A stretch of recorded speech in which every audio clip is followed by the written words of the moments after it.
2021માં અંકલેશ્વરના સારંગપુરના વણઝારાવાસમાં બનેલ ઘટનામાં અંકલેશ્વર કોર્ટ દ્વારા ડમ્પરથી બાળકને કચડી નાખેલા ડ્રાઈવરને 1.5 વર્ષની સજા ફટકારવામાં આવી હતી.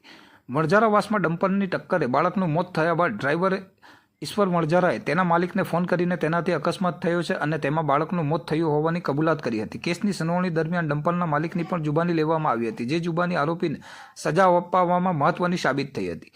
અંકલેશ્વરના સારંગપુરમાં ડમ્પર નીચે બાળકને કચડી નાખી મોત નિપજાવનાર ડ્રાઈવરને અલગ અલગ કલમો હેઠળ 1.5 વર્ષની સજા અને 1600 રૂપિયાનો દંડ કરાયો છે. બનાવની હકીકત એવી છે કે 21મી જાન્યુઆરી 2021ના રોજ સારંગપુરના વણઝારાવાસમાં અલોકસિંહ નામનો બાળક ચાલતો જઈ રહ્યો હતો. તે સમયે ડમ્પરના ડ્રાઈવર ઈશ્વર વણઝારાએ તેને અડફટમાં લેતા બાળકનું મોત થઈ ગયું હતું. આ કેસ અંકલેશ્વરની અધિક ચીફ જ્યુડિશિયલ મેજિસ્ટ્રેટ BN શ્રીવાસ્તવની કોર્ટમાં ચાલી ગયો હતો. સરકારી વકીલ HK બ્રહ્મભટ્ટે રજૂ કરેલ પુરાવા અને દલીલોના આધારે કોર્ટે આરોપી ડ્રાઈવર ઈશ્વર વણઝારાને વિવિધ કલમો હેઠળ તકસીરવાન ઠેરવી કુલ 1.5 વર્ષની સજા અને 1600 રૂપિયાનો દંડ કર્યો હતો.